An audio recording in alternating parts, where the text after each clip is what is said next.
For the next 2 hours, you are my wife, pure, modest and mute." He said it flatly, without a smile, as if ordering coffee.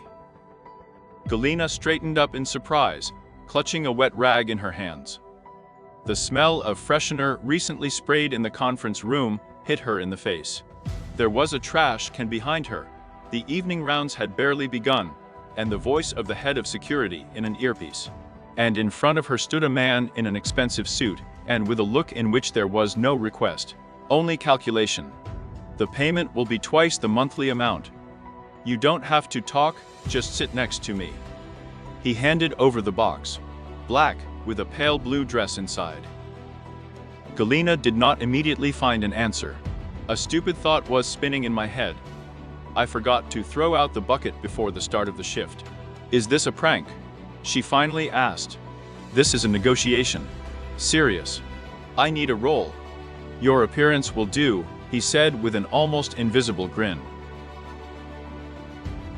A guard appeared in the corridor, standing silently like a shadow.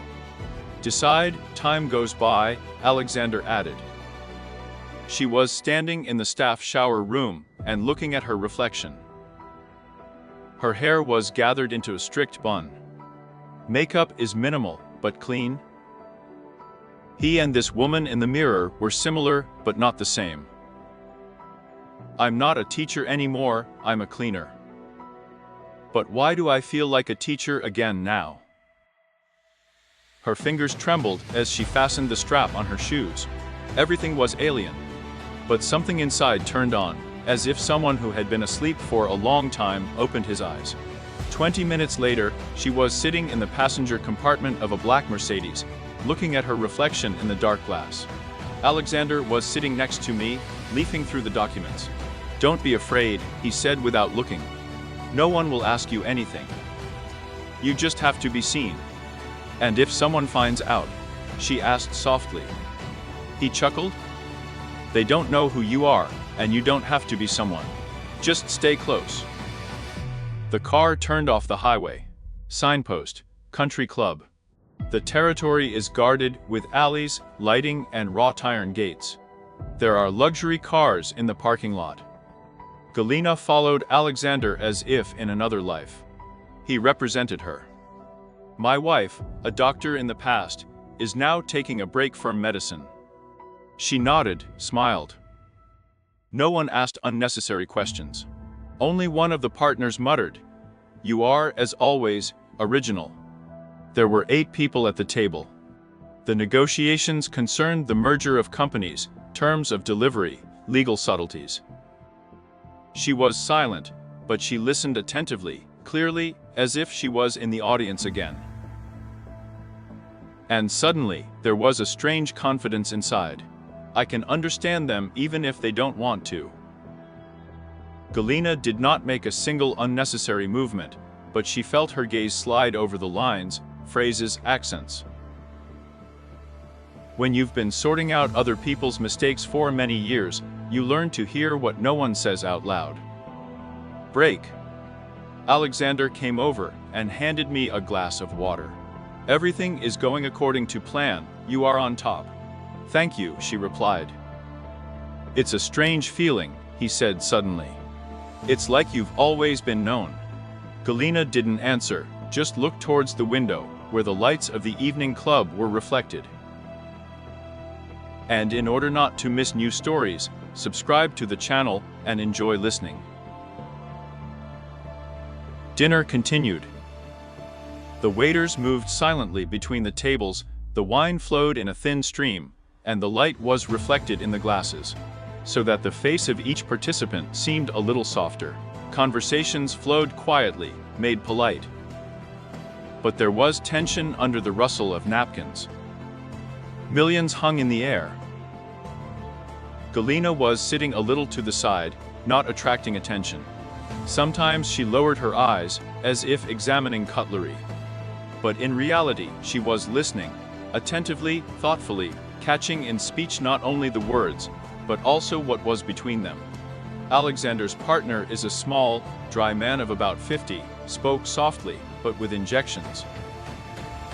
He kept glancing in Galina's direction, as if wondering why she was here. Once he leaned over to his neighbor and said in a half-whisper, "An interesting choice. Does she even know how to read?" Alexander pretended that he didn't hear or didn't want to hear, or maybe he was just waiting for the right moment. Dessert was soon served. The waiter awkwardly touched his partner's hand, spilling a few drops of sauce on the table. The papers lying nearby almost fell to the floor. In the confusion, the secretary began to collect documents. One of the lawyers took the folder and handed it to Galina. "Could you read it out loud? Just to check the wording. You have the right voice." The phrase sounded almost mocking. Someone chuckled. One of those present made a gesture with his hand, saying, "Well, come on, let him try." Alexander looked at her appraisingly, with a slight touch of irony. "Try it." Galina nodded. She picked up the contract. The paper was thick, glossy, the pages crunched under my fingers. She opened the first one and began to read. Her voice was even, calm, almost school-like. The intonation is clear, the accents are placed precisely. The room gradually quieted down. The secretary froze. The partner removed his elbow from the table. One of the lawyers lowered his fork. Galina finished reading the paragraph and suddenly stopped. Something flashed across her face. Not surprising, rather concentration. She slowly reread the last line, then once again and calmly, without emotion, said, "Here is a formulation that, according to the pedigree interpretation, levels the points on the equality of assets." She turned the page, and here, in the preferential rights section, there is a mechanism that allows one side to challenge the point of the third block. If desired, of course. Pause. And the tax rate is indicated according to the old tariff. He's different now. There was silence, not dense, as before a thunderstorm. The partner frowned. His lawyer abruptly bent down to the documents, took them out of his hands, and began leafing through something. Someone coughed. The secretary blushed. Alexander didn't say a word, just looked. And there was no mockery or annoyance in that look. Only genuine attention. "I'm sorry," Galina said calmly, returning the papers. "I won't do it anymore." Simple. It caught my eye. The partner changed his expression, grinned. Dry, tense. "Well, you found yourself an assistant, Sasha, a clever one." "By chance," Alexander replied, still not taking his eyes off Galina. After the meeting, silence reigned in the car. Alexander got behind the wheel himself, although the driver usually drives. He didn't turn on the music, didn't speak first. Only at the traffic light briefly through. "Do you realize you just saved a deal?" Galina was looking out of the window. I saw his face in the reflection, but I tried not to hold my gaze. "I just noticed," she replied. "Habit. I used to teach. I had a chair then." "It doesn't matter." He didn't answer, just nodded curtly. At the entrance, he got out and opened the door for her himself. "Thank you," he said softly. Sorry for the beginning of the evening." She nodded, smiled, and then walked into the house, slowly, in the same dress, still neatly buttoned. This evening, she did not immediately take off her shoes. She was just standing at the window, looking at the city, and suddenly realized, no one applauded her. But for the first time in years, no one laughed when she spoke. A week passed, then another. Galina returned to her usual life. Morning bus, tile cleaning, the smell of bleach. At first glance, everything is the same, only something has already moved inside. Lines from that contract kept popping up in her head, and not because she wanted to return to that role. It's just that the brain, like an old car, started up again and couldn't stop. She tried not to think about it, drove away thoughts like annoying flies. It was an accident. That's it, the incident is closed. But accidents, as it turned out, are repeated. 2 weeks after the end of the shift, she was given a note.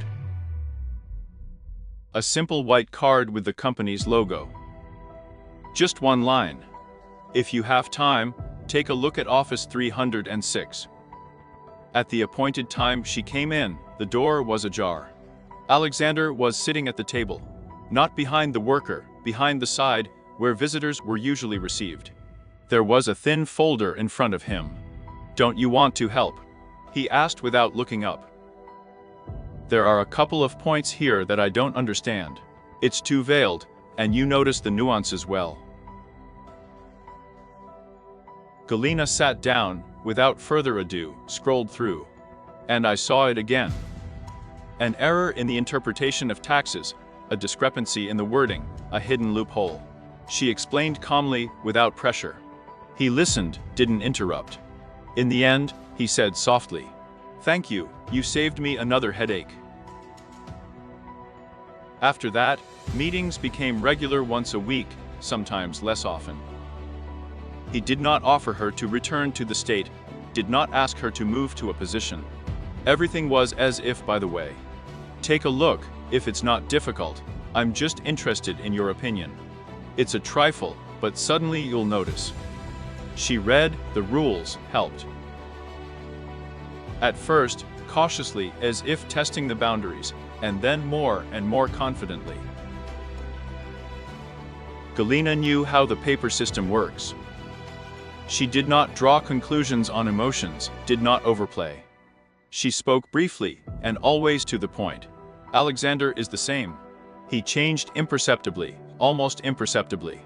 He began to come before her, poured tea, asked if the lighting was convenient, listened attentively. Sometimes, if she started talking a little faster, he even wrote it down. "You used to teach, right?" One day he asked. "There was such a story," she nodded. "Faculty of Law, Evening Department." He nodded back and didn't ask any more.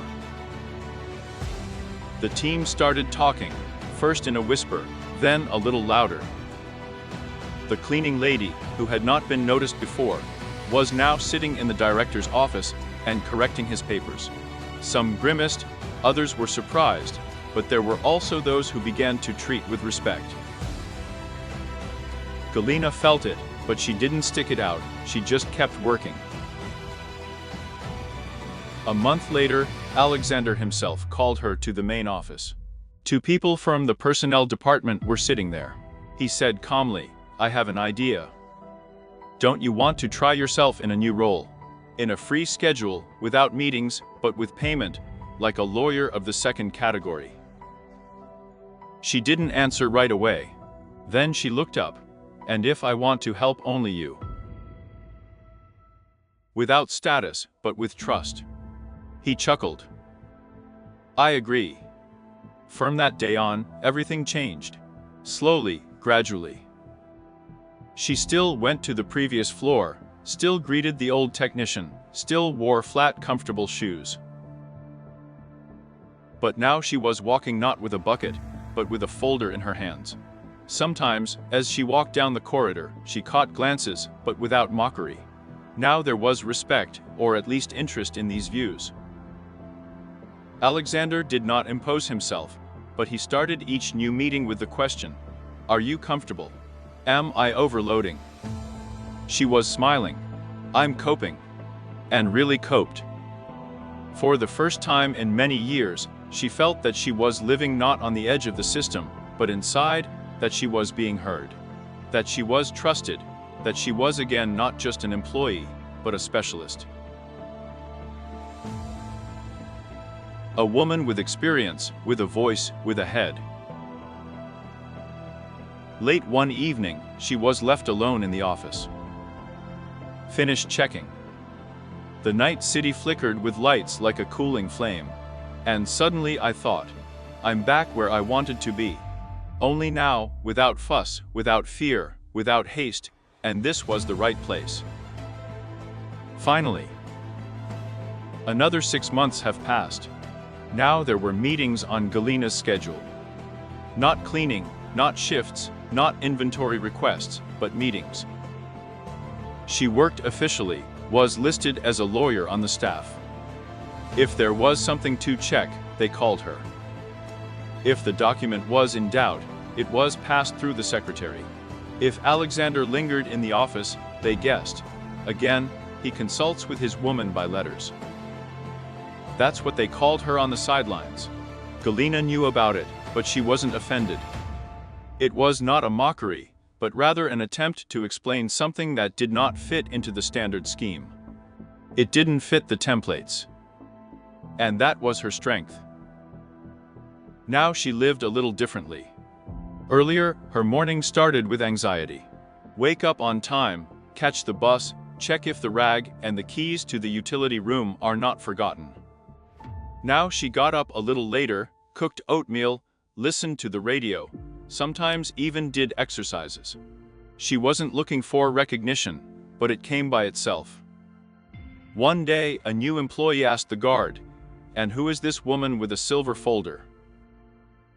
He answered simply, "She is the person to whom even the director trusts documents without verification." Alexander kept his word. He did not impose himself, did not cross borders, did not play the savior. The relationship between them was respectful, calm. He knew that if he called, she would come, but not on command, but of her own free will. Sometimes he invited her to private meetings as a language consultant. Sometimes I just sent a text, "Can it be said more simply?" And she found it because she could. They had lunch together once a month. Without further ado, without subterfuge. He didn't talk about that first meeting, and she didn't remind him. But one day, over coffee, he said, "I could have lost a lot then." And he added, after a pause, "Thank you for coming with me, even though you didn't have to." Galina nodded and said nothing, because sometimes gratitude sounds better in silence. The contract, which she corrected then, worked. The deal took place. Alexander strengthened his position. But most importantly, he has changed. Not immediately, not radically, but began to listen, notice, slow down.